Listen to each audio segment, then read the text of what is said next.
الكريم أما بعد أعوذ بالله من الشيطان الرجيم بسم الله الرحمن الرحيم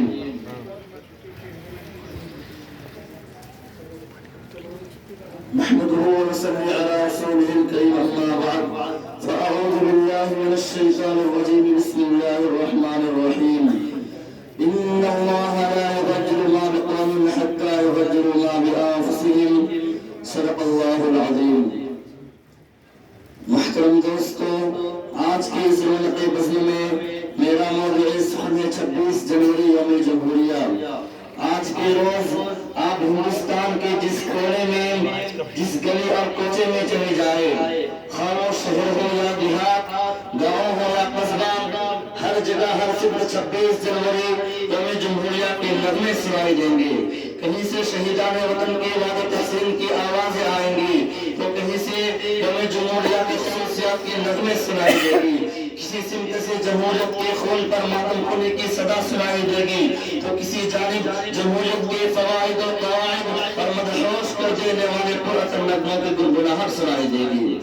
اب آپ کے دل میں یہ سوال پیدا ہوتا ہوگا اور یہ خیال گردش کر رہا ہوگا کہ آخر جمہوریت کس چیز کا نام ہے اور یوم جمہوریہ کیا ہے، اور یوم جمہوریہ کا جشن آج کا دن یعنی 26 جنوری ہی کو کیوں منایا جاتا ہے۔ حضرات محترم، میں آپ سب کے سامنے انہی سوالات کا جوابات اور انہی خیالات کو دفع کرنے کے لیے اسٹیج پر براجمان ہوا ہوں۔ میرے دوستو، آج سے کچھ سالوں پہلے ہمارا پیارا ملک ہندوستان تن کے گورے اور من کے کالے یعنی انگریز کا غلام تھا۔ پورے ملک میں انگریزی نظام چلتا تھا۔ انگریزی پارلیمنٹ نے 1935 عیسوی میں ایک دستور نامہ تیار کیا اور پورے ملک میں اس کو نافذ کر دیا۔ اسی دستور کے مطابق آزادی ہند تک عمل درآمد ہوتا رہا، لیکن جب ہمارا پیارا ملک ہندوستان 1947 عیسوی میں آزاد ہوا اور ہمارے بزرگوں کی خواب کی تکمیل ہوئی اور مجاہدین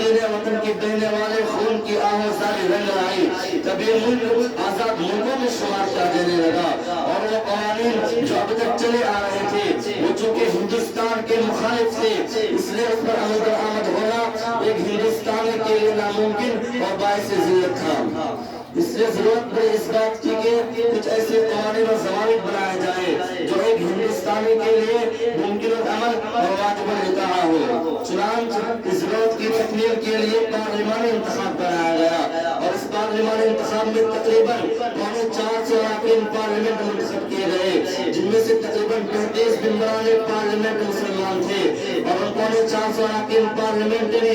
آئین سازی اور وضع قوانین کے لیے 13 کمیٹیاں تشکیل دی اور ان 13 کمیٹیوں نے اپنے اپنے مسودات تیار کیے۔ بعد میں ایک ساتھ اپنی کمیٹی تشکیل دی گئی جس کا صدر بھیم راؤ بابا صاحب امبیڈکر کو نامزد کیا گیا۔ امبیڈکر صاحب کی صدارت میں اس کمیٹی نے ان 13 کمیٹیوں کے مسودات کا جائزہ لیا اور بہت ہی غور و خوض کے بعد ایک نیا مسودہ تیار ہوا اور یہ مسودہ 4 نومبر 1947 عیسوی کو آئین بحر نظر ترمیم و تنسیخ اور حزب و اصافہ کے لیے آئین ساز اسمبلی میں پیش ہوا۔